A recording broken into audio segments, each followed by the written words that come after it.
നമുക്ക് ആത്മശക്തി ലഭിക്കും. ആത്മശക്തിയാണ് നമുക്ക് തീരുമാനമെടുക്കാൻ നമ്മളെ സഹായിക്കുന്നത്. ദൈവവചനം രക്ഷയിലേക്ക് നയിക്കുന്ന ദൈവത്തിൻ്റെ എന്ന് പറഞ്ഞ ദൈവവചനം രക്ഷയിലേക്ക് നയിക്കുന്ന ദൈവത്തിൻ്റെ ശക്തിയാണ്. ദൈവത്തിൻ്റെ ശക്തിയാണ് ദൈവവചനം. അപ്പം ദൈവവചനം വായിക്കുമ്പോൾ നമ്മളത് വിശ്വസിക്കുമ്പോഴാണ് ആ ശക്തി നമുക്ക് അഭിഷേകമായി വരണത്. ദൈവവചനം വായിക്കുമ്പോൾ നമ്മളതിൽ വിശ്വസിക്കുമ്പോൾ നമുക്കത് ശക്തിയുടെ അഭിഷേകമായിട്ട് മാറുന്നു. അപ്പോൾ എപ്പോഴും വചനം വായിക്കുമ്പോൾ ആദ്യമേ പ്രാർത്ഥിക്കണം. ഒന്ന് പ്രാർത്ഥിച്ചേ, കർത്താവേ അങ്ങയുടെ വചനങ്ങൾ വായിക്കാനുള്ള വായിച്ച് ആത്മവിശുദ്ധിയും ആത്മശക്തിയും അഭിഷേകമായി ലഭിക്കാൻ അനുഗ്രഹിക്കണമേ. ഹല്ലേലൂയ ഹല്ലേലൂയ ഹല്ലേലൂയ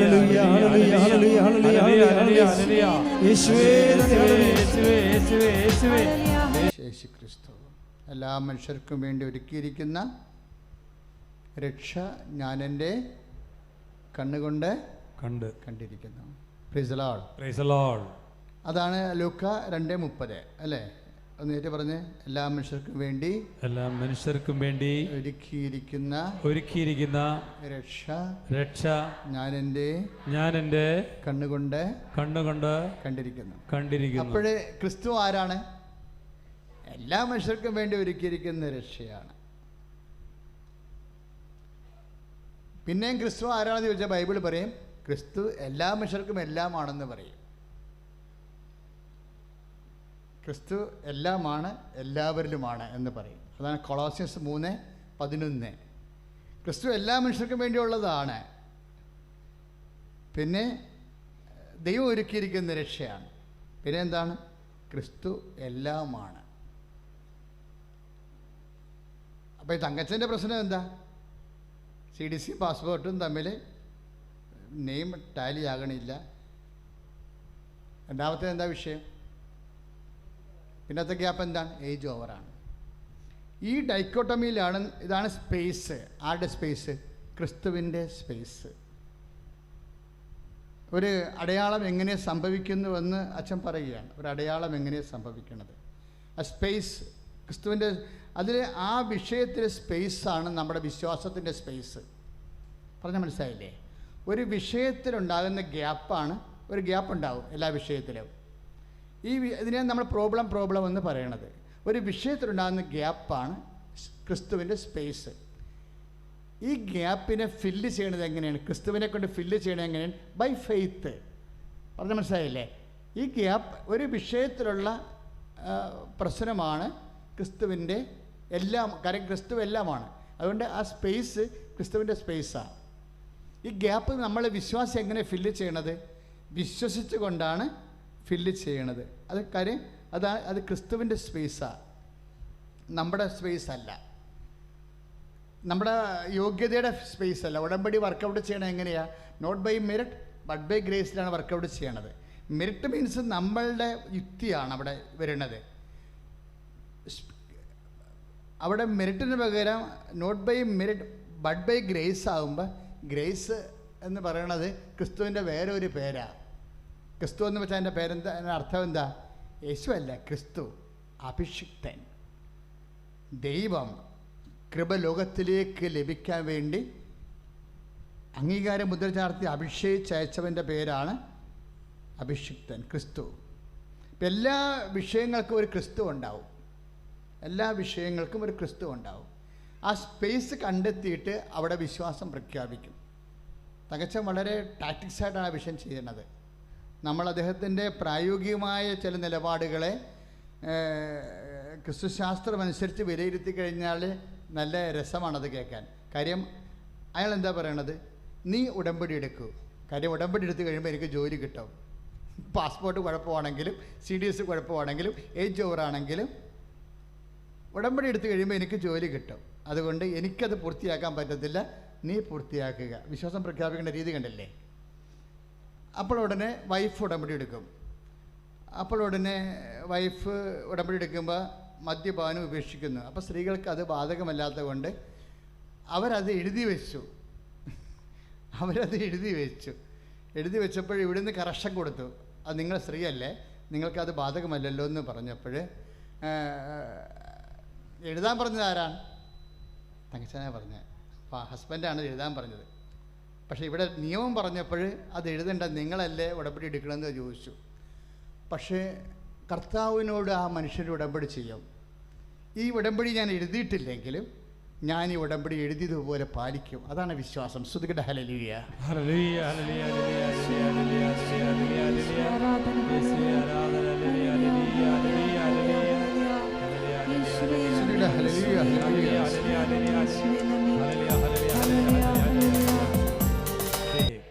ഇതിന് വിശ്വാസമായിട്ടുള്ള ബന്ധമെന്ന് വെച്ച് കഴിഞ്ഞാൽ ഈ വാക്ക് പറഞ്ഞാണ് ഈശോ പിരിയണത്. എന്താണ്? കാണാതെ വിശ്വസിക്കുന്നവർ ജോലി കാണുന്നില്ല. ഇവിടെ നമ്മൾ കാണുന്നത് എന്താ? പാസ്പോർട്ട് കുഴപ്പമാണ്, CDS കുഴപ്പമാണ്, ഏജ് ഓവറാണ്. നമുക്ക് കണ്ണെ കാണാവുന്ന വിഷയങ്ങളെല്ലാം നമ്മുടെ യുക്തി അതാണ്, നമ്മുടെ മെറിറ്റ് അതാണ്. ഇവിടെ എന്താ മനുഷ്യൻ ചെയ്യണത്? എൻ്റെ പാസ്പോർട്ട് ഒക്കെ അല്ലെങ്കിലും CDS ഒക്കെ അല്ലെങ്കിൽ ഞാൻ ഏജ് ഓവറാണെങ്കിലും ഞാൻ ക്രിസ്തുവിലാണ് വിശ്വസിക്കുന്നത്, ക്രിസ്തു എല്ലാമാണ്. ഒരു ഏറ്റവും വലിയൊരു വചനമുണ്ട്. എന്താ വചനം? ഒരു കാരണവശാലും ഞാൻ നിന്നെ ഒഴിവാക്കുകയില്ല. അതാണ് നമുക്ക് ആത്മശക്തി തരണത്. ഒരു വ്യക്തിക്ക് ആത്മശക്തി തരുന്നത് 2 വചനങ്ങളാണ് പ്രധാനപ്പെട്ടത്. ഒന്ന്, ക്രിസ്തു എല്ലാമാണ്. നമ്മുടെ എല്ലാ പോരായ്മകളിലും പരിഹരിക്കാനുള്ള ഈശോനെ പരിഹാരമെന്നാണ് വിളിക്കുന്നത്, അല്ലേ?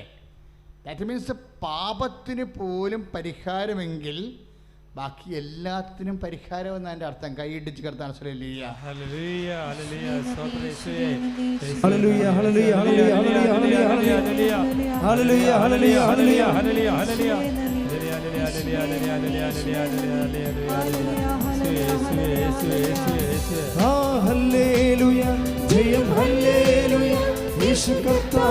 ജീവിക്കുന്നു.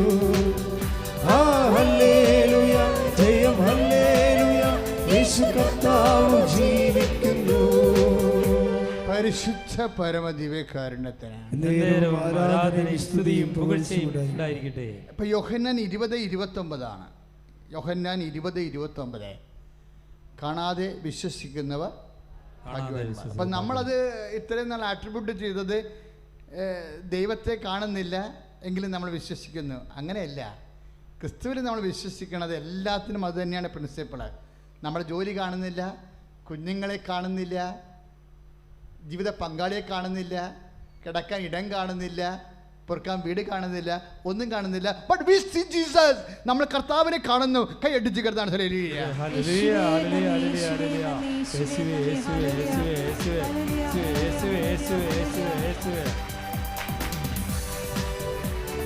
എന്നത് എന്താണെന്നാണ് ഈശോ പറയണത്. കാണാത്തപ്പോൾ കാണുന്നതാണ് വിശ്വാസം. സെൻറ്റ് പോളിൻ്റെ കുറേ വിശ്വാസം കാണപ്പെടാത്തതുണ്ട് എന്നുള്ള ബോധ്യം, പ്രത്യാശകൾ ലഭിക്കുന്നുള്ള ഉറപ്പ്, അതിനെ ഒന്ന് സമ്മറൈസ് ചെയ്തിട്ട് നമുക്ക് കിട്ടണത് എന്താ? കാണാത്തതിനെ കാണുന്നതാണ് വിശ്വാസം.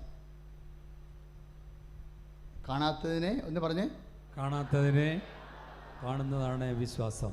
ചില സമയത്ത് ദൈവത്തെ പോലും നമുക്ക് കാണത്തില്ല. മനസ്സിലായില്ലേ? പ്രത്യേക ദുഃഖവും രോഗവും വരുമ്പോഴേ നമ്മൾ ദൈവത്തെ പോലും കാണത്തില്ല. കാര്യം എത്ര പ്രാർത്ഥിച്ചാലും ഒരു മറുപടിയും കിട്ടത്തില്ല. കാര്യങ്ങൾ വഷളായി വരൂ. ജീവിച്ചിരിക്കുന്ന ആൾക്കാർക്കറിയാം, അനുഭവിച്ചവർക്കറിയാം. ചില സമയത്ത് നമ്മൾ ഈ പ്രാർത്ഥനയൊക്കെ പറഞ്ഞ ചുമ്മാ കള്ളത്തരമാണ്, ദൈവം ഉണ്ട് ആര് കണ്ടെന്നൊക്കെ ചോദിക്കും. യുക്തിവാദികൾ നമ്മളെ യുക്തിവാദികളൊന്നും അല്ലെങ്കിലും will be sometimes A practical atheist. നമ്മൾ ചില സമയത്ത് ഒരു പ്രായോഗിക നിരീശ്വരവാദിയായി മാറും. അതിനുള്ള സാധ്യതയുണ്ട്. പ്രായോഗിക പ്രാക്ടിക്കൽ അത്തീസ്റ്റ് എന്ന് വെച്ചാൽ നമ്മൾ പെരുമാറുന്നത് as if there is no God, അതുപോലെ പെരുമാറും. ദൈവമില്ല എന്നുള്ള രീതി പെരുമാറിപ്പോവും. അത് ആണ് സംഭവം. അപ്പം ചില വിഷയങ്ങൾ ഇപ്പം നമ്മൾ ജപ്റ്റ് ചെയ്യാൻ തന്നെ, അപ്പം നമ്മൾക്ക് ആകപ്പാടെ ഒരു ആദരവ് ചിട്ടിയാണ്. അപ്പം നമ്മളത് നോക്കിയിരിക്കുകയാണ്. അത് വീണാലും മാത്രമേ രക്ഷപ്പെടത്തുള്ളൂ. ദൈവം അത് തരും, പക്ഷെ നമ്മൾക്ക് വീഴത്തില്ല. ആവശ്യമില്ലാത്തതിന് നമ്മൾ നോക്കി നിൽക്കുമ്പോൾ തന്നെ ഒരു കുഴപ്പം കാശ് ആവശ്യമില്ലാത്ത ചിട്ടി വീണ കാണാം. അപ്പോഴും നമ്മൾ പറയും മണ്ണാങ്കട്ട വെറുതെ ചുമ്മാ കഷ്ടപ്പെട്ട് ഇനി വന്ന വിധി പോലെ അനുഭവം. ഇവിടെ നമ്മൾ എന്നാ പറയണത് ഇപ്പം വിധി പോലെ. അതാണ് പ്രശ്നം. അപ്പോൾ നമ്മൾ ദൈവത്തിൽ നിന്ന് മാറ്റിപ്പിടിക്കോട്ടെ. കാര്യം ചില സമയത്ത് ദൈവത്തിൻ്റെ ജീവിതത്തിൻ്റെ ഒരു അവസ്ഥയിൽ അതിൻ്റെ വിഷമം, രോഗം, നമ്മുടെ പ്രാർത്ഥന ഏക്കാത്തതുപോലെ നമുക്ക് തോന്നും. Complete dry and black out, ഒന്നും തോന്നത്തില്ല. ഈശോ ഈ വിഷയത്തെക്കുറിച്ച് പറഞ്ഞിട്ടുണ്ട്. ചില സമയത്ത് നിങ്ങൾക്ക് അങ്ങനെ ഫീൽ ചെയ്യും, എന്നെ ഫീൽ ചെയ്യത്തില്ല എന്ന് പറഞ്ഞിട്ടുണ്ട്. നിങ്ങൾക്ക് ദുഃഖം ഉണ്ടാകുമ്പോൾ എന്നെ നിങ്ങൾക്ക് ഫീൽ ചെയ്യത്തില്ല എന്ന് പറഞ്ഞിട്ടുണ്ട്. എല്ലാവർക്കും അല്ല, ചിലർക്ക് ചില സമയത്ത് കർത്താവിനെ ഫീൽ ചെയ്യത്തില്ല. രോഗത്തിൻ്റെ വേദനയൊക്കെ വന്നു കഴിഞ്ഞാൽ. എൻ്റെ മക്കളെ, വിശ്വാസം എന്ന് പറയണത് ഇങ്ങനെയുള്ള ഒരു ഇഡിയറ്റായിട്ടുള്ള സമയത്ത് നിങ്ങൾക്ക് ജീസസിനെ ഫീൽ ചെയ്യണതാണ്. നമ്മളാണ് നമ്മുടെ കറക്റ്റ് ദൈവത്തിൽ നമ്മൾ വിശ്വസിക്കാൻ പറ്റുന്ന ഒരു പാകമാകണത്. നമ്മൾ വിശ്വസിക്കണത് വിഷയമല്ലെന്ന് അച്ഛൻ പലപ്പോഴും പറഞ്ഞിട്ടുണ്ട്. ദൈവത്തിന് നമ്മളെ വിശ്വസിക്കണ ഒരു പാകം ഉണ്ട്. അതായത് നമ്മൾക്ക് ദൈവത്തിൻ്റെ ഒരു മണമോ ഒരു ഗുണമോ ഒരു നിഴൽ പോലും കാണാത്ത ചില സമയമുണ്ടാവും. വീട്ടിൽ രോഗം, കോടതി കടങ്ങൾ, മറ്റുള്ളവർ ആവശ്യമില്ലാതെ നമ്മുടെ മേക്കിട്ട് കയറുക, നമ്മുടെ തന്നെ ശാരീരിക അസ്വസ്ഥതകൾ, എല്ലാം കൊണ്ടും എവിടെ ചെന്നാലും പാപിച്ചെന്നിടം പാതാളം എന്ന് പറഞ്ഞ പോലെ ഇഷ്യൂസ് ഉണ്ടായിക്കൊണ്ടിരിക്കുക. അപ്പോൾ നമ്മൾ കുറേ പ്രാർത്ഥിച്ചു കൂടി അവസാനം നമ്മൾ പ്രാർത്ഥന മടുക്കും. എന്നാത്തിനാണ് പ്രാർത്ഥിച്ചിട്ടും പ്രയോജനമില്ല, പ്രാർത്ഥിക്കാതിരുന്നിട്ടും പ്രയോജനമില്ല, ചുമ്മാ വായി. അതുകൊണ്ട് ഞാൻ മൊബൈൽ നോക്കിക്കൊണ്ടിരിക്കും. അങ്ങനെ വിഡ്രോ ചെയ്യും ആൾക്കാർ. വിഡ്രോ ചെയ്യണ സമയം, ഈ വിഡ്രോ ചെയ്യണ സമയം, പിൻവലിയണ സമയമുണ്ട്. വിശ്വാസി പിൻവലിയുന്ന സമയം. എല്ലാവരും അല്ല, കുറച്ച് പേര്. അതിനെക്കുറിച്ച് ഈശോ എന്നാ പറഞ്ഞത്? അല്പസമയം കഴിഞ്ഞാൽ നിങ്ങൾ എന്നെ കാണുകയില്ല, പിന്നെ അല്പസമയം കഴിഞ്ഞാൽ നിങ്ങൾ എന്നെ കാണും. നിങ്ങൾ കരയുകയും വിലപിക്കുകയും ചെയ്യും, എന്നാൽ ലോകം സന്തോഷിക്കും. നിങ്ങളുടെ ദുഃഖം സന്തോഷമായി മാറും. അപ്പോൾ ഈ അല്പസമയം എന്ന് പറഞ്ഞ സംഭവമില്ലേ, ഈ അല്പസമയത്തിൻ്റെ ആബ്സെൻസ് ഒരു വിഷയമാണ് നമ്മുടെ പ്രാർത്ഥനാ ജീവിതത്തിൽ. ഞാൻ നിങ്ങൾക്ക് ഈ പ്രിക്കോഷൻ തരാൻ കാര്യം, ഇതിപ്പോൾ യോഹന്നാൻ 16:19 വചനമാണ്. യോഹന്നാൻ 16:19, യോഹന്നാൻ 16:20 വീട്ടിൽ പോയി വായിക്കണം. ഇത് തമ്മിൽ ലിങ്ക് ചെയ്യേണ്ടതാണ്. ഈശോയുടെ ആബ്സൻസിനെ കുറിച്ചാണ് അവിടെ പറയുന്നുണ്ടെങ്കിലും അനുഭവ ക്രിസ്തീയ ജ്ഞാനമുണ്ട്, ക്രിസ്തുവിജ്ഞാനിയം, അനുഭവ ക്രിസ്തുവിജ്ഞാനിയം, എക്സ്പീരിയൻഷ്യൽ ക്രിസ്റ്റോളജി എന്ന് വെച്ച് കഴിഞ്ഞാൽ ക്രിസ്തു നമ്മളും തമ്മിൽ ജീവിക്കുമ്പോൾ വാട്ട് വി ഫീൽ, നമുക്ക് എന്നാ ഫീൽ ചെയ്യണത്, അതാണ് എക്സ്പീരിയൻഷ്യൽ ക്രിസ്റ്റോളജി എന്ന് ഞാൻ പലപ്പോഴും പറയാൻ ആഗ്രഹിക്കുന്നത്. എന്താ കാരണം വെച്ച് കഴിഞ്ഞാൽ ക്രിസ്തുവും നമ്മളും തമ്മിൽ ജീവിക്കുമ്പോൾ ഈ ഗ്യാപ്പ് നമുക്ക് ഫീൽ ചെയ്യും, അല്പസമയത്തിൻ്റെ ഗ്യാപ്പ്. ഇത് സ്പേസ് ആണെന്ന് പറഞ്ഞു. എന്തിൻ്റെ? ഫെയ്ത്തിൻ്റെ സ്പേസാണ് ഇത്. ഫെയ്ത്ത് ഇവിടെ പ്രഖ്യാപിച്ച് കഴിയുമ്പോൾ അവിടെ ഓട്ടോമാറ്റിക്കലായിട്ട് ക്രിസ്തു പ്രസൻ്റ് ആകും. ഫെയ്ത്ത് വഴിയാണല്ലോ പ്രസൻ്റ് ആകണത്. അപ്പോൾ എന്നെ സംഭവിക്കണമെന്ന് വെച്ച് കഴിഞ്ഞാൽ ചില സമയത്ത് ഈ ഗ്യാപ്പ് ഇങ്ങനെ ഒരു മൂവ്മെൻ്റ് ഇല്ലാതെ ഇങ്ങനെ നിൽക്കും. അല്പസമയം കഴിഞ്ഞാൽ നിങ്ങളെന്നെ കാണുകയില്ല, വീണ്ടും അല്പസമയം കഴിഞ്ഞാൽ നിങ്ങളെന്നെ കാണും. പക്ഷേ നമ്മൾ ഇപ്പോഴ് അച്ഛനൊരു 21 ലക്ഷം ആൾക്കാരെ കൗൺസിൽ ചെയ്തിട്ടുണ്ട്. 21 ലക്ഷം. എൻ്റെ തന്നെ ജീവിതത്തിൽ ഞാൻ ഓരോ നിമിഷവും ക്രിസ്തുവുമായിട്ട് റെഫർ ചെയ്താണ് ഓരോ മൂവ്മെൻറ്റും ചെയ്യണത്, ചിന്തിക്കണതും ആലോചിക്കണതും വെറുതെ ഇരിക്കുമ്പോൾ ഓർക്കണതും എല്ലാം ക്രിസ്തു തന്നെയാണ്. ദിനങ്ങൾ സംഭവിക്കുന്ന വിഷയങ്ങളെ ഞാൻ വിലയിരുത്തുന്നതും എല്ലാം ഈ ഒരൊറ്റ മർമ്മത്തിലാണ് ഉള്ളത്. നമുക്ക് മനസ്സിലാകണ ഒരു സത്യമെന്ന് പറയണത് ഈ ഗ്യാപ്പ് പോയിൻ്റല്ലേ, ആബ്സെൻസ് ഗ്യാപ്പ്. അതായത് നമുക്ക് ദൈവത്തെ നമ്മൾ കിടന്ന് വേദനിക്കുന്നു, രോഗപ്പെടുന്നു, സങ്കടപ്പെടുന്നു, മറ്റുള്ളവർ നമ്മുടെ ആവശ്യമില്ലാത്ത കാര്യം നമ്മുടെ മേക്കിട്ട് കയറുന്നു, നമുക്ക് സ്വസ്ഥതയില്ല, സ്വൈര്യമില്ല, ഉറക്കമില്ല, ഇങ്ങനെ പോകുമ്പോഴും പണവുമില്ല, ദാരിദ്ര്യവുമാണ്, ചിലപ്പോൾ കടവും വരും, ചിലപ്പോൾ കടക്കാർ വീടിൻ്റെ വാതിക്കൊന്നും മാറുന്നില്ല, നമുക്ക് എന്തിനെന്നറിയാമോ ഓടണം, നിൽക്കണം, കടലിൽ ചാടണം, ഒരു പിടിയുമില്ല. ഇങ്ങനെ നിൽക്കുന്ന സമയത്ത് ഹൗ ക്യാൻ വി പ്രേ? നമുക്ക് പ്രാർത്ഥിക്കാൻ പറ്റത്തില്ല. പക്ഷേ എപ്പോഴും നമ്മൾ ശ്രദ്ധിക്കേണ്ടത് കറണ്ട് പോണ പോലെയല്ല ക്രിസ്തു പോണത്, ദൈവം പോണത് അങ്ങനെയല്ല. കറണ്ട് പോകുമ്പോൾ ഒരു പോക്കും അങ്ങോട്ട് പോകും. ചോദിക്കുമ്പോൾ പറയും അതൊക്കെ ഇതൊക്കെ വഴികൾ ടച്ച് വെട്ടിക്കൊണ്ടിരിക്കുകയാണ്, അതുകൊണ്ട് മെയിൻ ഓഫ് ചെയ്തിട്ടിരിക്കുകയാണെന്ന് പറയും. കറണ്ടില്ലാത്ത എന്നാണെന്ന് പറഞ്ഞിട്ട് ഇന്നിട്ട് പോയിച്ചിൽ വരുമ്പോൾ ചോദിക്കുക പറയും, ഇന്ന് ടച്ച് ബെഡാണ്, പത്രത്തിലുണ്ടായിരുന്നു, ഇന്ന് ടച്ച് ബെഡാണ്, അതുകൊണ്ട് മെയിൻ ഓഫാണ്, 5 മണിക്ക് വരത്തുള്ളൂ, ഒരു പൊക്കും പോയിരിക്കുകയാണ്. ഇങ്ങനെ ദൈവം ഒരിപ്പൊക്കെ ഒരിക്കലും പോകത്തില്ല, കറണ്ട് പോണ പോലെ പോകത്തില്ല, അത് ഓർത്തേക്കണം. There will be a certain amount of voltage there. ഇത് സെൻസ് ചെയ്യാനുള്ള വിശ്വാസയുടെ കഴിവാണ് വിശ്വാസമെന്ന് പറയണത്. ഇത് പാരമ്പര്യമല്ല, ഇത് അനുഭവജ്ഞാനത്തിലാണ്. നമ്മൾ ദൈവം ഒരിക്കലും ഇട്ടച്ചും പോകത്തില്ല. അതെപ്പോഴും കാര്യം നമ്മൾ വിശ്വസിക്കണ എന്തിലാ? നമ്മൾ ഇപ്പം ഈശോ തന്നെ പറഞ്ഞില്ലേ, നിങ്ങളെല്ലാവരും എന്നെ ഇട്ടച്ചും പോകും എന്ന് പറഞ്ഞില്ലേ. ഈശോ വിശ്വസിച്ച എന്തിലാണ്?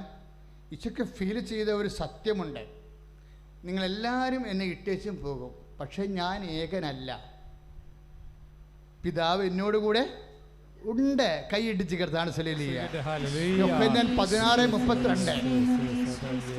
യോഹന്നാൻ 16:32. ശ്രുതികട ഹല്ലേലൂയ.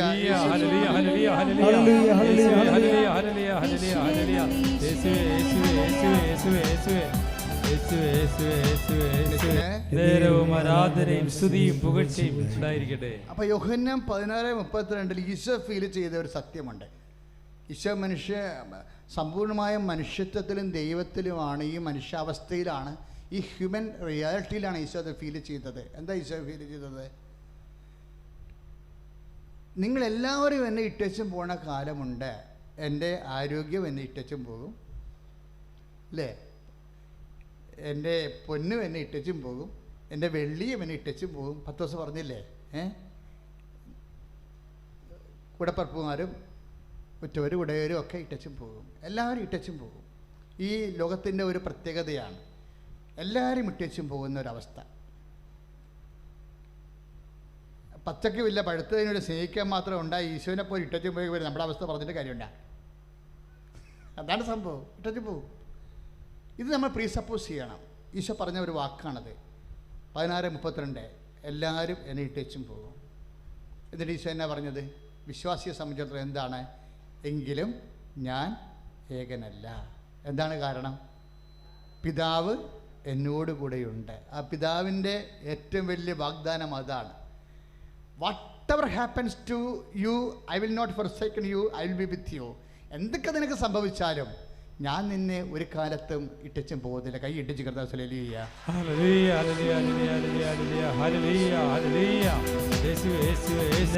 ആരാധനയും സ്തുതിയും പുകഴ്ചയും ഉണ്ടായിരിക്കട്ടെ. ഇത് ആന്തരികമായ ഒരു ബോധ്യമാണ്. ശരിക്കും നമുക്ക് ക്രിസ്തുവിൽ വളരുന്നതനുസരിച്ചുകൊണ്ട് നമ്മളെ വിശ്വാസത്തിനേക്കാളുപരി നമുക്കറിയാമല്ലോ, വിശ്വാസം എവിടെ നിന്നാണ് ഉണ്ടാവുന്നത്? അറിവിൽ നിന്നാണ് നമുക്ക് വിശ്വാസം ഉണ്ടാകണത്. അറിവ് എവിടെ നിന്ന് വരും? ഇന്ദ്രിയങ്ങളിൽ നിന്ന് വരും അല്ലേ. ചെവി ഒരു അറിവ് തരുന്ന സംഭവമാണ് അല്ലേ. അതാണ് വിശ്വാസം. കേൾവിയിൽ നിന്നൊക്കെ പറഞ്ഞില്ലേ? ആര് പറഞ്ഞു? പൗലോസ് പറഞ്ഞില്ലേ 10:17 വിശ്വാസം കേൾവിയിൽ നിന്ന്. പറഞ്ഞേ, വിശ്വാസം കേൾവിയിൽ നിന്നും, കേൾവി യേശുക്രിസ്തുവിനെ കുറിച്ചുള്ള പ്രസംഗത്തിൽ നിന്ന്, വചനങ്ങളിൽ നിന്നുമാണ്. ശ്രുതിക്കട്ടെ ഹല്ലേലൂയ.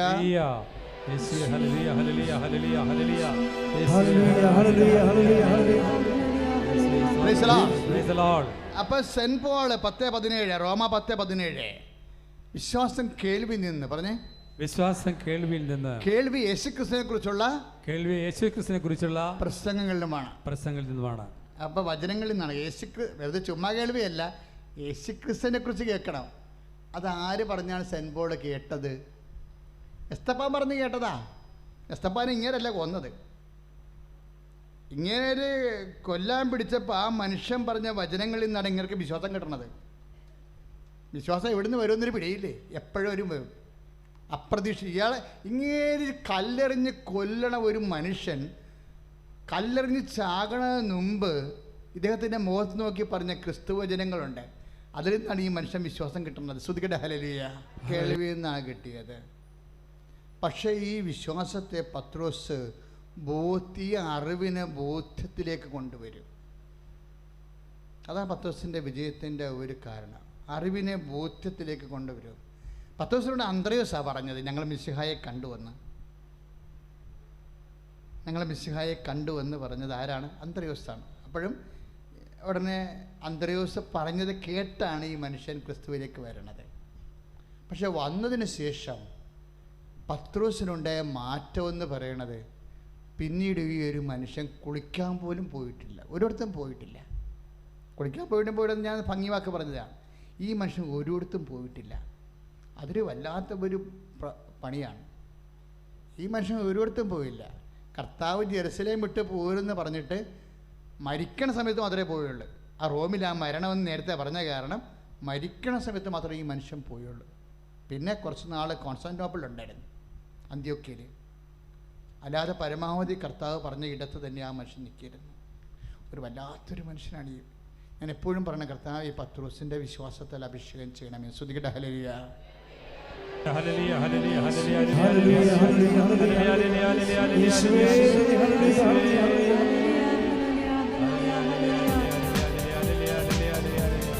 പത്രോസിൻ്റെ കാര്യം വരുമ്പോഴേ, പത്രോസിൻ്റെ വിശ്വാസം കേൾവി കഴിഞ്ഞിട്ട് പിന്നീട് വരുന്നത്, ഇതിനെ ബോധ്യത്തിലേക്ക് കൊണ്ടുവരുന്നത് സ്നേഹമാണ് പത്രോസിൻ്റെ.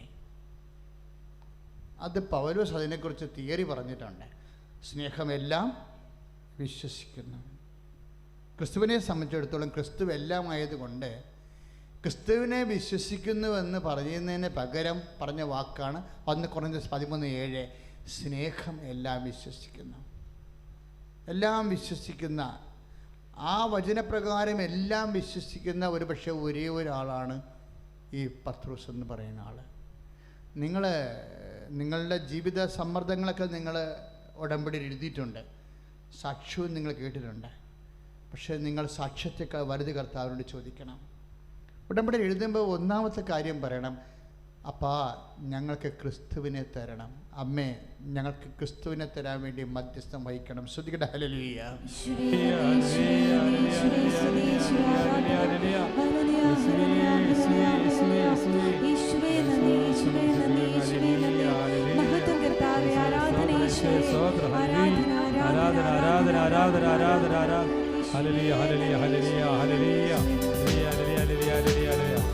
എന്തെല്ലാം വിഷയങ്ങളുണ്ടായാലും കുറച്ച് കാലാവസ്ഥ മോശമാണെന്ന് വിചാരിച്ചോ, ഗ്രഹണമാണെന്ന് തന്നെ വിചാരിച്ചോ.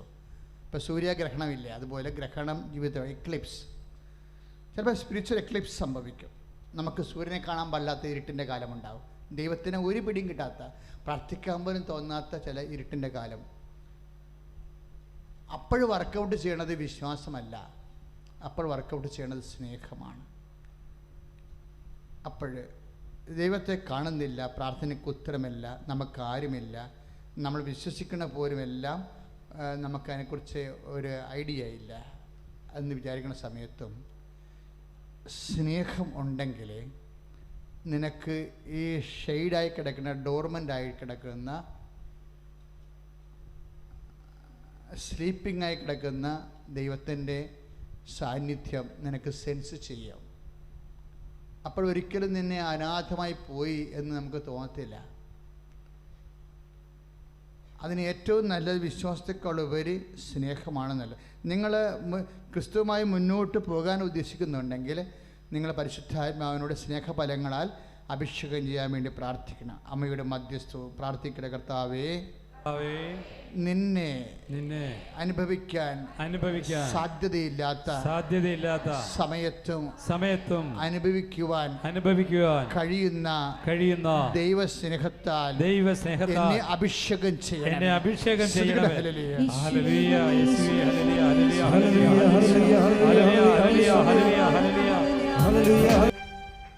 പരിശുദ്ധ പരമ ദിവ്യകാരുണ്യത്തിന് നേരവും ആരാധനയും സ്തുതിയും പുകഴ്ചയും ഉണ്ടായിരിക്കട്ടെ. അപ്പോഴും നിങ്ങളുടെ ഉടമ്പടി പ്രകാരമുള്ള പ്രേക്ഷിത പ്രവർത്തനങ്ങളില്ലേ, അതുപോലെ തന്നെ ദാനധർമ്മങ്ങൾ, രോഗി ശുശ്രൂഷകൾ, ഇതിങ്ങനെ ടെക്നിക്കലായിട്ട് ഇങ്ങനെ സാങ്കേതികമായിട്ട് എണ്ണാൻ ചെയ്യുന്ന ഒരു ടെക്നിക്കൽ റിലേഷൻ അല്ല നമുക്ക് ക്രിസ്തുവുമായിട്ടുള്ളത്. ക്രിസ്തുവുമായിട്ടുള്ളത് സിൻസിയർ ആൻഡ് ഇമോഷണൽ റിലേഷനാണ് ഉള്ളത്. അപ്പോൾ ഇതൊക്കെ ചെയ്യുമ്പോൾ ഒത്തിരി സ്നേഹത്തോടു കൂടി വേണം എൻ്റെ സഹോദരങ്ങൾ ഈ ഉടമ്പടി പ്രകാരം വാഗ്ദാനം പാലിച്ച് പോകേണ്ടത്, ദൈവസ്നേഹത്തോടെ. എന്നിട്ട് ഓരോ സംഭവങ്ങളും ചെയ്തു കഴിയുമ്പോൾ കർത്താവേ നിൻ്റെ സ്നേഹത്താൽ ഇതിനെ നിറക്കണമേ എന്ന് പ്രാർത്ഥിക്കുകയും എന്നെ സ്നേഹത്തിൽ വളർത്തണമേ എന്ന് പ്രാർത്ഥിക്കണം. കാര്യം നമ്മൾക്ക് നെറ്റ് ഇഫക്റ്റായിട്ട് നമ്മൾ നേടിയതല്ല. ഇപ്പം നിൻ്റെ മകൾക്ക് ജോലി കിട്ടി, നല്ല കാര്യം, അവളെ കൊണ്ട് നമ്മുടെ കടങ്ങൾ പരിഹരിച്ചു, അവളെ കല്യാണം കഴിപ്പിച്ച് വിട്ടു, അവൾക്ക് കുഞ്ഞ് ജനിച്ചു, കുറച്ച് കഴിയുമ്പോൾ നമ്മൾ മരിച്ചു, 30-40 കൊല്ലം കഴിയുമ്പോൾ അവളും മരിച്ചു, അവളുടെ കുഞ്ഞുങ്ങളും മരിച്ചു, നമ്മുടെ വീടും നാട്ടുകാരെ വേറെ താമസിച്ചു. നിങ്ങൾ വലിയ ബഹളം ഉണ്ടാക്കി വെക്കണ വീടില്ലേ, നിങ്ങൾ മരിച്ച് ഒരു 50 കൊല്ലം വരുമ്പോൾ ചോദിക്കണം ഇവിടെ ആരാ താമസിക്കണമെന്ന്. വല്ല നാട്ടുകാരുമായിരിക്കും. ഇതൊക്കെ പോകും, ഇതെല്ലാം പോകും. Whatever you gain it will lose. Lose ചെയ്യാത്ത ഒരു കാര്യം മാത്രമേ ഉള്ളൂ, ക്രിസ്തു. കൈയിടിച്ച് കർത്താൻ സ്വല്ലിയ.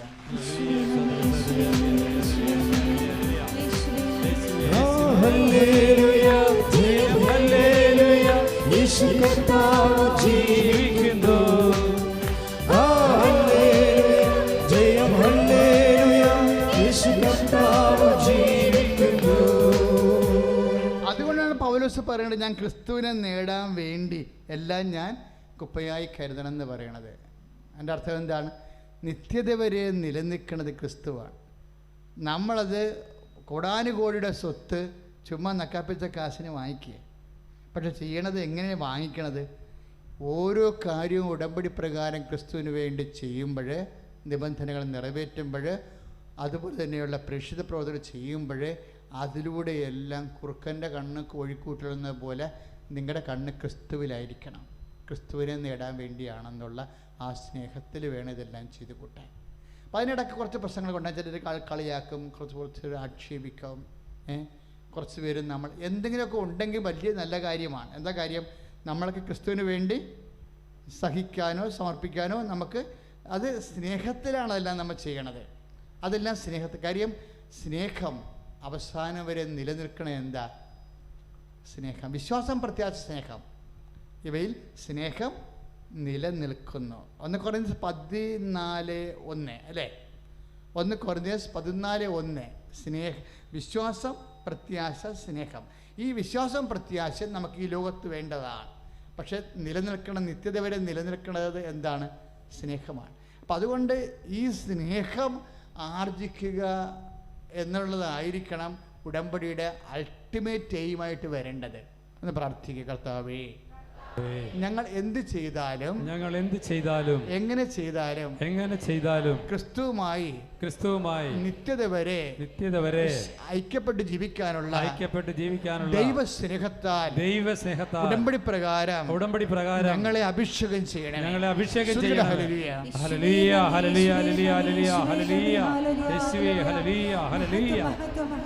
എന്നേരവും ആരാധനയും സ്തുതിയും പുകഴ്ചയും ഉണ്ടായിരിക്കട്ടെ. എൻ്റെ മക്കൾ, അച്ഛൻ പറഞ്ഞ ഈ വിഷയത്തിൽ വളരെ സീരിയസ് ആയിട്ട് ധ്യാനിക്കണം ഈ നോൻപ് കാലത്ത്. എന്തിനെക്കുറിച്ചാണ്? ക്രിസ്തുവുമായിട്ടുള്ള സ്നേഹത്തെക്കുറിച്ച്.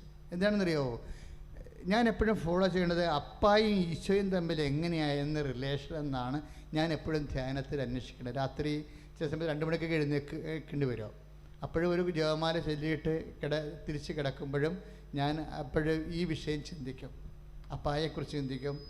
ഏറ്റവും നിങ്ങൾ ഈ നോൻപ് കാലത്ത് അപ്പായെക്കുറിച്ച് കൂടെ ചിന്തിക്കണം. അപ്പാ സൂപ്പറാണ്, അപ്പായ ആണ് എല്ലാമെന്ന് വേണേൽ പറയാം. നമുക്ക് അമ്മയെ ഈശോനെ തന്നതും ഈശോയെ വഴി ഇങ്ങനെ വളരെ ഒരു ഇൻറ്റിമസി ആയിട്ട് നമുക്ക് ഈശോ നമ്മുടെ ഉള്ളിലേക്ക് ഇറങ്ങി വന്ന് നമ്മുടെ ശരീരത്തിൻ്റെ ഭാഗമായി തീർന്നിട്ട് അത് അപ്പായുടെ അദമ്യമായ ആഗ്രഹമാണ് പരിശുദ്ധ കുർബാന എന്ന് പറയണത്. പരിശുദ്ധ കുർബാന തിരുവോസ് എഴുന്നള്ളി വന്നിട്ട് നമ്മളത് ഈശോനെ സ്വീകരിക്കുമ്പോൾ ഈശോ നമ്മുടെ ഉള്ളിൽ ഇങ്ങനെ രക്തത്തിലും മാംസത്തിലും ആ ചൈതന്യം നിറഞ്ഞു നിൽക്കുമ്പോൾ ഈശോ പറഞ്ഞ് ഞാൻ ഒറ്റയ്ക്കായിരിക്കത്തില്ല, അതിൻ്റെ കൂടെ അപ്പായ ഉണ്ടാവും, പരിശുദ്ധാത്മാവ് ഉണ്ടാവും. ശ്രദ്ധിക്കട്ടെ. ഹല്ലേലൂയ.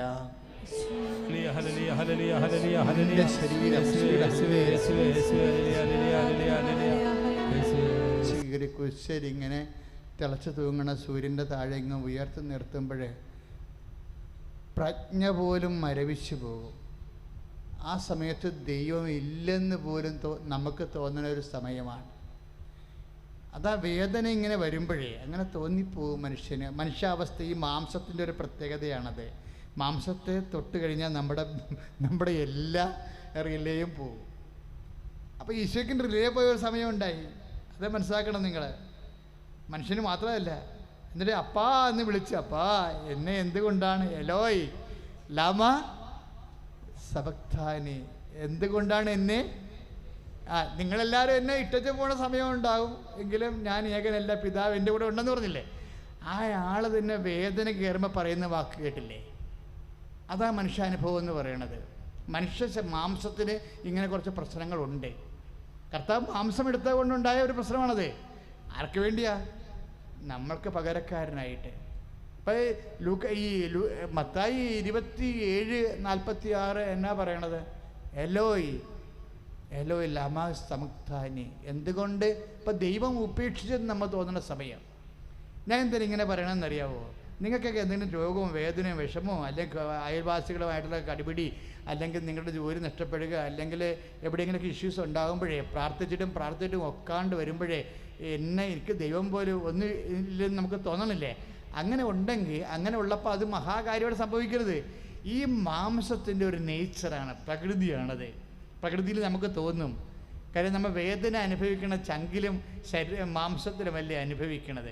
അപ്പോൾ സ്വാഭാവികമായിട്ടും നമുക്ക് ഈ മാംസത്തിൻ്റെ പ്രകൃതി കാരണം ചില സമയത്ത് അങ്ങനെ തോന്നിപ്പോവും, ദൈവം പോലും എന്നെ. അപ്പോൾ അത് പക്ഷേ നമുക്ക് കൂട്ടുണ്ട്, ഈശോ കൂട്ടുണ്ട്. ഈശോ നമുക്ക് കൂട്ടുണ്ട്. ഈശോ നമുക്ക് സമനായെന്ന് പറയുമ്പോഴേ എല്ലാ കാര്യത്തിലും സമനായെന്നാണ് എഴുതിയിരിക്കുന്നത്. പാപമൊഴികെ അവൻ എല്ലാ കാര്യത്തിലും. ദാറ്റ് മീൻസ് നമ്മളുടെ കാതരതകളിലെല്ലാം, ഫ്രജിലിറ്റി, അതിലെല്ലാം ഈശോ നമ്മുടെ കൂടെ ഉണ്ട്. കൈയടിച്ച് ചേർത്താണ്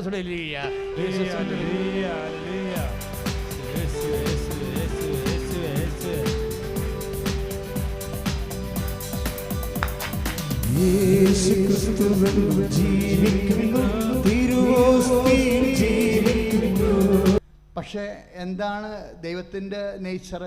ഈ മാംസത്തിൻ്റെ നേച്ചറിൽ നമുക്ക് ദൈവം നമ്മളെ കൈവിട്ടെന്ന് തോന്നും. പക്ഷെ ദൈവത്തിൻ്റെ നേച്ചർ എന്താ? കൈവിടാത്തതാണ് ദൈവത്തിൻ്റെ നേച്ചർ. മാംസത്തിൻ്റെ പ്രകൃതി അനുസരിച്ച് നമുക്ക് വേദന കൂടുമ്പോൾ ദൈവം കൈവിട്ട പോലെ നമുക്ക് ദൈവം കൈവിടത്തില്ല. പക്ഷേ വി വിൽ ഫീൽ സോ, നമുക്കങ്ങനെ തോന്നുന്നതാണ്. ദൈവം കൈവിടത്തില്ല. ദൈവം വചനത്തിൽ നിന്ന് മാറി നിൽക്കത്തില്ല ഒരിക്കലും. കാര്യം അവനെ വഞ്ചിക്കാൻ അവന് പറ്റത്തില്ല. അവൻ്റെ വാക്കിനെ വഞ്ചിക്കാൻ അവന് പറ്റുമോ? പറ്റത്തില്ല. ദൈവം ഒരിക്കലും ഉപേക്ഷിച്ച് ചെയ്ത് കളയത്തില്ല. പക്ഷെ നമ്മുടെ വേദന കൊണ്ട് ദൈവത്തിൻ്റെ സാന്നിധ്യം നമുക്ക് ഈശോക്ക് ഫീൽ ചെയ്തില്ലല്ലോ. ഹലോ ലാമാ സബക്താനി എന്ന് ചോദിച്ചില്ലേ? ഈശോക്ക് ഫീൽ ചെയ്തില്ല. അപ്പായുണ്ട്, പക്ഷേ വേദനയുടെ ചുള കുത്തണ കാരണം അപ്പായുടെ സ്നേഹം ഫീൽ ചെയ്യണില്ല. ഇപ്പം പഞ്ചാരക്ക് മധുരമുണ്ട്, നമുക്ക് പനിയായത് കാരണം മധുരം നമുക്ക് ഫീൽ ചെയ്യണില്ല. അത് അത്രയുള്ള കാര്യം. നമുക്ക് കറക്കും ചോറിനുമൊക്കെ രുചിയുണ്ട്, പക്ഷെ നമുക്ക് പനിയാണ്. അത് കാരണം നമുക്ക് ഫീൽ ചെയ്യണില്ല. അത് നമ്മളുടെ പ്രശ്നമാണ്, ദൈവത്തിൻ്റെ പ്രശ്നമല്ല. അപ്പോഴെപ്പോഴും ഓർത്ത്, അപ്പം അങ്ങനെ ഒരു പ്രശ്നത്തിലാണെങ്കിൽ പോലും നമ്മളുടേതായിട്ടുള്ള വേദനയുടെ പ്രശ്നത്തിലാണ് ദൈവത്തെ ഫീൽ ചെയ്യണില്ല എങ്കിലും എൻ്റെ മക്കൾ, അവിടെയാണ് ഈ വിശ്വാസത്തെക്കാളുപരി സ്നേഹം വരേണ്ടത്. അപ്പം നിങ്ങൾ ആന്തരിക ബോധ്യത്തിൽ പറയണം, ഒരിക്കലും എനിക്കിപ്പോൾ എൻ്റെ വേദന കൊണ്ട് എനിക്ക് ഫീൽ ചെയ്യാത്തതാണ്, എൻ്റെ അപ്പ എന്നെ ഒരിക്കലും അനാഥമായി വിടത്തില്ല. ഈശോയും പറഞ്ഞിട്ടില്ലേ 14:18 യോഹന്നാൻ 14:18 അല്ലേ? ഞാൻ നിങ്ങളെ അതാണ് സംഭവം. ദൈവം നമ്മൾ ഒരിക്കലും, നമ്മൾക്ക് ജപ്തി നടപടി വരുന്നു, അല്ലെങ്കിൽ വൈഫ് ആശുപത്രിയിലാണ്, അല്ലെങ്കിൽ നമ്മൾക്ക് കുടലിന് ഓപ്പറേഷനാണ്, നമുക്കതിന് പൈസ പോലും ആശുപത്രി അടക്കാൻ കിട്ടുന്നില്ല, നമ്മൾ പരക്കം പാഞ്ഞ് പ്രാന്തനപ്പുറം അടക്കണം, വാട്ടർ എവരിത്തിങ്. ആ സമയത്തും ഇവിടെയൊക്കെയാണ് വിശ്വാസം 24 ക്യാരറ്റ് പെയ്യണത്. അത് അതിൻ്റെ തങ്കമാണത്, ക്യാരറ്റ് ഗുണനിലവാരം. അതായത് വിശ്വാസം പ്രഖ്യാപിക്കാൻ പറ്റാത്ത സമയം, അതായത് ദൈവത്തെ ഫീൽ ചെയ്യാത്ത സമയത്ത് ഈശോ എന്നാ ചെയ്തത്? ഈശോക്കറിയാം. ഈശോ ഇത്രയും ചുളുവിളാ കൊത്തി ഇങ്ങനെ അണിയെ തൂങ്ങി ഒരു വറച്ചിയായിട്ട് നിന്ന് ആകാശവും ഭൂമിക്കും മറ്റു നിന്ന് തിളക്കുകയാണ്. തിളക്കുമ്പോഴും പറയും, അപ്പ എന്നെ ഉപേക്ഷിക്കത്തില്ലെന്ന് എനിക്കറിയാം, എനിക്ക് ബോധ്യമുണ്ട്. അതുകൊണ്ട് അപ്പാടെ കരങ്ങളിലേക്ക് ഞാൻ എൻ്റെ ആത്മാവിനെ അതാണ് സംഭവം. He felt it. എനിക്ക് അപ്പായുടെ സ്നേഹം ഇപ്പം ഫീൽ ചെയ്യണില്ല, പക്ഷേ അപ്പായ്ക്ക് എന്നെ ഉപേക്ഷിച്ചിട്ടില്ല, അതുകൊണ്ട് ഞാൻ സമർപ്പിക്കണമെന്ന് പറയണം. പറഞ്ഞ മനസ്സിലായില്ലേ? അതല്ലേ ഈശോ പറഞ്ഞത്? അതാണ് ലൂക്ക 23:46 ഐ കമൻഡ് മൈ സ്പിരിറ്റ്. ലൂക്ക 23:44 ഞാൻ എൻ്റെ ആത്മാവിനെ സമർപ്പിക്കുന്നു. എൻ്റെ മക്കളെ, ചില സമയത്ത് നമ്മുടെ രോഗമോ ക്ഷീണമോ എപ്പോഴാണ് സമർപ്പിക്കേണ്ടതെന്ന് നിങ്ങൾ എന്നോട് ചോദിച്ചാൽ ഞാൻ ഉടനെ പറയും. കാര്യം വിശ്വാസം കൊണ്ടോ പ്രത്യാശ കൊണ്ടോ സ്നേഹം കൊണ്ടോ നമുക്ക് ദൈവത്തെ ഫീൽ ചെയ്യാത്ത അവസ്ഥ, ദൈവത്തിൻ്റെ സാന്നിധ്യമോ സന്ധിപ്പോ അനുഭവിക്കാത്ത വിഷയങ്ങൾ വി ഷുഡ് സബ്മിറ്റ്. നമ്മൾ ദൈവത്തിന് സമർപ്പിക്കണം. മനസ്സിലായ? അതൊക്കെയാണ് സമർപ്പിക്കേണ്ടത്. ചില കാര്യങ്ങൾ ഡെഡ് എൻഡായിട്ട് നടക്കത്തില്ല. We are facing a fight. ഒരു ഫെയ്റ്റിനെ നമ്മൾ പ്രസൻസ് നമ്മൾ ഫീൽ ചെയ്യുമ്പോൾ അപ്പാ കൈകൂപ്പി പറഞ്ഞു, അപ്പാ ഈശോ ഒരു ഫെയ്റ്റ് ആദ്യമായിട്ട് ഒരു ഫെയ്റ്റ് ഈശോ കൺഫ്രണ്ട് ചെയ്തപ്പോൾ ഈശോ പറഞ്ഞ വാക്കാണ്, അപ്പാ ഐ കമാൻഡ് മൈ സ്പിരിറ്റ്, ഞാൻ അത് സമർപ്പിക്കുന്നു. എൻ്റെ മക്കളെ, അതിലൊരു വിശ്വാസമുണ്ട്, അതിലൊരു ദൈവസ്നേഹമുണ്ട്, അതിലൊരു പ്രത്യാശയുണ്ട്, അതിനേക്കാൾ ഉപരി ഒരു ആത്മബന്ധമുണ്ട്. ശ്രുതികട്ടെ ഹല്ലേലൂയ.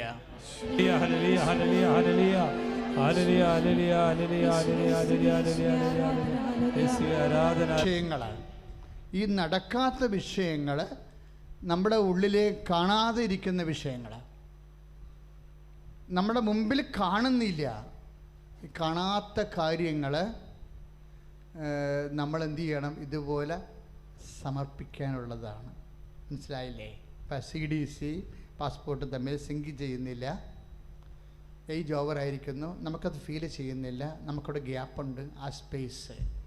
ഇങ്ങനെയുള്ള നമ്മുടെ സ്വാധീനത്തിന് അപ്പുറത്ത് വരുന്ന വിഷയങ്ങൾ, കാണാത്ത വിഷയങ്ങൾ,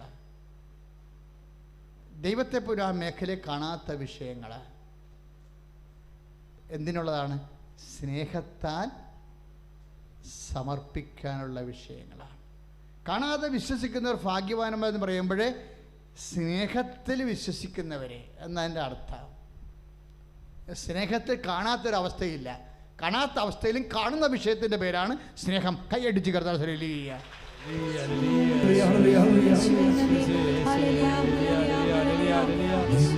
എഴുന്നേറ്റ് നിൽക്കുക. എവിടെയെങ്കിലും ഓഫീസിൽ ജോലി ചെയ്യണവരൊക്കെ ഉണ്ടോ? അവരെ എഴുന്നേക്കേണ്ട കാര്യമില്ല.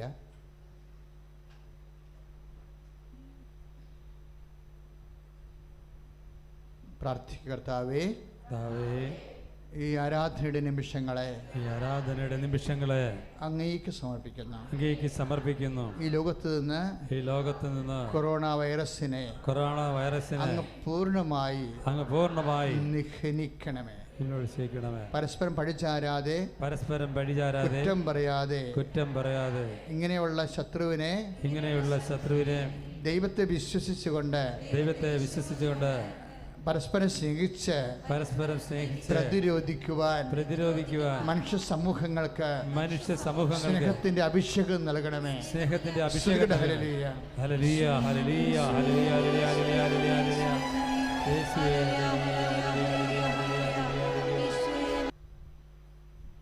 ഇന്നത്തെ സാക്ഷ്യങ്ങൾ കേട്ടപ്പോൾ നമുക്ക് മനസ്സിലായി, ഏത് മേഖലയിൽ ഏത് രാജ്യത്തിരുന്ന് നീ ആരാധന കൂടിയാലും കർത്താവ് ഈ ആൾത്താറെ ഈ സന്ദേശം നൽകുന്നതിൻ്റെ സൗഖ്യത്തെക്കുറിച്ചെന്ന്. ഇങ്ങനെ ഒരു പുതിയ സാക്ഷ്യമല്ല ഇത്. ഇങ്ങനെ ഒരു 10 കൂടുതൽ സാക്ഷ്യങ്ങൾ ഇങ്ങനെ നമ്മൾ കേട്ടിട്ടുണ്ട്. ഓൺലൈനിൽ കർത്താവ് നിങ്ങളുടെ 10,000 മൈൽ അകലെ നിന്ന് ധ്യാനം കൂടുന്നവർക്ക് ഈ നിമിഷം ഇവിടെ അവർക്ക് സംഭവിക്കുന്ന വിഷയങ്ങൾ, കർത്താവ് അവരെങ്ങനെ തൊടുന്നു, അവരെങ്ങനെ സൗഖ്യപ്പെടുത്തുന്നു എന്നുള്ളത് ദർശനവിധി പ്രകാരം കർത്താവ് അറിയിക്കുന്ന അനുഭവമാണ് ഇന്ന് കോട്ടയത്തെ ചേച്ചി സാക്ഷ്യം പറഞ്ഞത്. അത് പുതിയൊരു കാര്യമല്ല. ഇതിങ്ങനെ റെക്കോർഡ് ചെയ്യുന്ന ഒരു വിഷയം. നമ്മുടെ യൂട്യൂബ് നോക്കിയാൽ നിങ്ങൾക്ക് അതിൻ്റെ സത്യാവസ്ഥ മനസ്സിലാകും. ശ്രുതികട്ടെ ഹല്ലേലൂയ. ഹല്ലേലൂയ, ഹല്ലേലൂയ, ഹല്ലേലൂയ, ഹല്ലേലൂയ, ഹല്ലേലൂയ, ഹല്ലേലൂയ, ഹല്ലേലൂയ, ഹല്ലേലൂയ, ഹല്ലേലൂയ. യേശുവേ ആരാധന. ഹല്ലേലൂയ, ഹല്ലേലൂയ, ഹല്ലേലൂയ, ഹല്ലേലൂയ, ഹല്ലേലൂയ, ഹല്ലേലൂയ, ഹല്ലേലൂയ, ഹല്ലേലൂയ, ഹല്ലേലൂയ, ഹല്ലേലൂയ. പരിശുദ്ധ പരമദിവ്യകാരുണ്യത്തിന് നേരവും ആരാധനയും സ്തുതിയും പുകഴ്ചയും ഉണ്ടായിരിക്കട്ടെ. ഉദരത്തിൽ കൈവച്ച് പ്രാർത്ഥിക്കേണ്ട സമയമാണ്. ഉദര രോഗമുള്ളവരാണ് ഉദരത്തിൽ കൈവയ്ക്കേണ്ടത്. ഉദര രോഗം എന്ന് പറയുമ്പോൾ അജ്ഞാത രോഗങ്ങളുണ്ട്. നമുക്ക് ചിലപ്പോൾ അറിയാത്ത രോഗമുണ്ടാകുന്ന പക്ഷെ നമുക്കറിയത്തില്ല. അങ്ങനെയുള്ള രോഗങ്ങൾ ദൈവത്തിനറിയാം. അതുകൊണ്ടാണ് നമ്മൾ കൈവച്ച് പ്രാർത്ഥിക്കുന്നത്. നമുക്കറിയാവുന്ന രോഗങ്ങൾ പിസ്ല, PCOD, ഫിഷർ രോഗങ്ങൾ, സിസ്റ്റ് രോഗങ്ങൾ, ഗർഭനാളികൾ, ഫിലോപ്പിയൻ ട്യൂബ് ഒട്ടിപ്പോയത്, മുറിഞ്ഞു പോയത്, ഒരെണ്ണം എടുത്ത് കളഞ്ഞത്, അങ്ങനെയുള്ള എല്ലാവർക്കും വേണ്ടി പ്രാർത്ഥിക്കുന്ന സമയമാണ്. അങ്ങനെയുള്ളവരൊക്കെ എല്ലാം ഉദരത്തിൽ കൈവച്ച് പ്രാർത്ഥിക്കേണ്ടതാണ്. മൂത്രാശയത്തിൽ കല്ല്, ഇപ്പോഴിന്ന് മൂത്രാശയത്തിലെ കല്ല് മാറിയ സൗഖ്യങ്ങൾ സാക്ഷ്യത്തിൽ പറഞ്ഞതാണ്. അതുപോലെ തന്നെ കുടലിലെ കുരുക്കൾ, അൾസർ രോഗങ്ങൾ, അരിസസ് രോഗങ്ങൾ, ഹെർണിയ, ആ മേഖലയിലുള്ള ഹെർണിയ രോഗങ്ങൾ, അവിടെ എല്ലാം ഇപ്പോൾ കൈവച്ച് പ്രാർത്ഥിക്കേണ്ടതാണ്. ഇപ്പോൾ നെഞ്ചിനോട് അനുബന്ധമായിട്ടുള്ള രോഗങ്ങളുള്ളവർ നെഞ്ചിൽ ഇപ്പോൾ കൈവച്ച് പ്രാർത്ഥിക്കേണ്ടതാണ്. ശ്വാസകോശ രോഗങ്ങൾ, വലിവ്, ശ്വാസം മുട്ടൽ, ആസ്മ, നെഞ്ചുവേദന ഉണ്ടാക്കുന്ന കാരണങ്ങൾ, ഹൃദയത്തിൻ്റെ അസുഖങ്ങളുള്ളവർ ഹൃദയ സ്ഥാനത്ത് കൈവച്ച് പ്രാർത്ഥിക്കേണ്ടതാണ്. പങ്ക്രിയാസിൻ്റെ രോഗങ്ങളുള്ളവർ, കരളിൻ്റെ രോഗങ്ങൾ, നെഞ്ചിൻ്റെ കൂമ്പിന് കൈ വട്ടം വെച്ച് പ്രാർത്ഥിക്കേണ്ടതാണ്. കഴുത്തിന് രോഗമുള്ളവർ, സ്പോണ്ടിലോസ് രോഗികൾ, തൈറോയ്ഡ് രോഗികൾ, ഇന്നും തൈറോയ്ഡ് രോഗികൾ സൗഖ്യപ്പെട്ടതിൻ്റെ സാക്ഷ്യം നമ്മൾ കേട്ടതാണ്. എപ്പോഴും തളർച്ചയോടെ ജോലിയൊന്നും ചെയ്യാൻ പറ്റാത്ത അവസ്ഥകൾ, കഴുത്തിന് മുറിവുള്ളവർ, കുരുക്കളുള്ളവർ, അവൻ്റെ വേരിക്കോസ് പോലുള്ള കുരുക്കളുണ്ടായിരുന്നിട്ട് സുഖപ്പെട്ടവരൊക്കെ ഇന്ന് സാക്ഷ്യം പറഞ്ഞതാണ്. അതുകൊണ്ട് കഴുത്തിന് രോഗമുള്ളവർ കൈവച്ച് പ്രാർത്ഥിക്കേണ്ടതാണ്. സ്പോണ്ടിലോസ് രോഗികൾ, തൈറോയ്ഡ് രോഗികളൊക്കെ. ശിരസ് സംബന്ധമായ അസുഖങ്ങളുള്ളവർ, കണ്ണിന് കാഴ്ചക്കുറവ്, ചെവിക്ക് കേൾവിക്കുറവെല്ലാം നെറ്റിക്ക് കൈവച്ച് പ്രാർത്ഥിക്കേണ്ടതാണ്. ശിരസ്സിന് മരവിപ്പ്, തലച്ചോറിലെ ബ്ലഡ് ക്ലോട്ട് ചെയ്യിക്കുന്ന അവസ്ഥ നിങ്ങൾക്കാകണമെന്നില്ല. നിങ്ങളുടെ വീട്ടിലുള്ളവർ, കിടപ്പ് രോഗികൾക്കെല്ലാം വേണ്ടി ഇപ്പോഴും നിങ്ങൾ അവർക്ക് വേണ്ടി പ്രാർത്ഥിക്കേണ്ടതാണ്. ബ്രസ്റ്റിന് ക്യാൻസറും അതുപോലെയുള്ള രോഗികളുള്ളവരെല്ലാം ആ സ്ഥാനങ്ങളിൽ കൈവച്ച് പ്രാർത്ഥിക്കേണ്ടതാണ്. പരിശുദ്ധ അമ്മയുടെ മധ്യസ്ഥം തേടേണ്ടതാണ് ഈ സമയത്ത്. എല്ലാം കഴിയുമ്പോൾ അവസാനം ഒടുവിൽ അച്ഛൻ പ്രാർത്ഥിക്കും. ഇപ്പോഴും നിങ്ങൾ അവിടെ എല്ലാം കൈവച്ച് പ്രാർത്ഥിക്കണം. വാതരോഗികളുണ്ട്, ഷുഗർ രോഗികൾ, പ്രഷർ രോഗികൾ. ഇന്ന് സാക്ഷ്യത്തിലുള്ളതാണ് പ്രഷറെല്ലാം നോർമലായെന്ന്. 10 കൊല്ലമായിട്ട് പ്രഷറിന് മരുന്ന് കഴിച്ചുകൊണ്ടിരിക്കുന്നവരുടെ പ്രഷറാണ് നോർമലായത് നമ്മൾ കേട്ടതാണ്.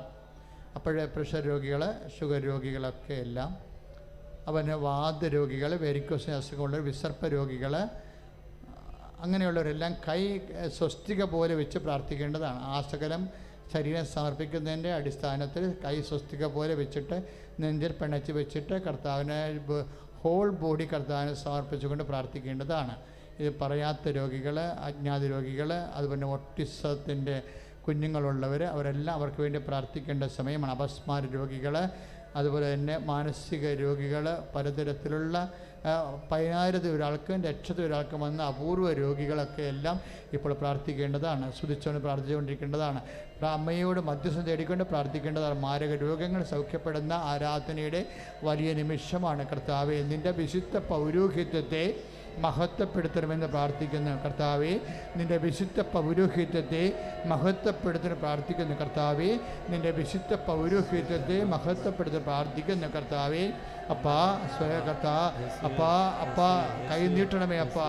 ഈ രോഗികളുടെ മേലും എല്ലാ നാടുകളിലെ വിവിധ വീടുകളിരുന്നു കൊണ്ട് കണ്ണീരോടെ രോഗത്താൽ ആക്രമിക്കപ്പെട്ട് പ്രാർത്ഥിക്കുന്നവരെ കർത്താവേ, അതുപോലെ തന്നെ കൊറോണ ബാധിച്ച ലോകത്തിൻ്റെ വ്യത്യസ്തമായ ഇടങ്ങളിൽ ഐസൊലേറ്റ് ചെയ്ത് കിടക്കുന്ന മക്കളെ അപ്പാ കൈ നീട്ടണമെന്ന് പ്രാർത്ഥിക്കുന്ന അപ്പാ കൈ നീട്ടണമേ. അങ്ങേപ്പുത്രനായ യേശുക്രിസ്തുവിന്റെ നാമത്തിൽ ഞങ്ങൾ പ്രാർത്ഥിക്കുന്ന അപ്പാ, അങ്ങേ അടയാളം കാണിക്കണമേ അപ്പാ, അത്ഭുതങ്ങൾ ചെയ്യണമേ അപ്പാ. അങ്ങേപ്പുത്രനായ യേശുക്രിസ്തു അമ്മേ, പരിശുദ്ധ അമ്മേ, എല്ലാവർക്കും വേണ്ടി മാധ്യസ്ഥം വഹിക്കണമേ. മാരക രോഗങ്ങള്, തീരവേദികള്, അപൂർവ രോഗങ്ങള്, ചികിത്സ സുഖപ്പെടാത്ത രോഗങ്ങള് യേശു നാമത്തിൽ അപ്പാ കഴിഞ്ഞിട്ടണമേ. അപ്പാ കഴിഞ്ഞിട്ടണമേ. യേശു നാമത്തില് സൗഖ്യം നടക്കട്ടെ. യേശു നാമത്തില് അടയാളങ്ങൾ സംഭവിക്കട്ടെ. യേശു നാമത്തില് അടയാളങ്ങൾ സംഭവിക്കട്ടെ. In the name of Jesus Christ, he be healed. Yes, yes, hallelujah.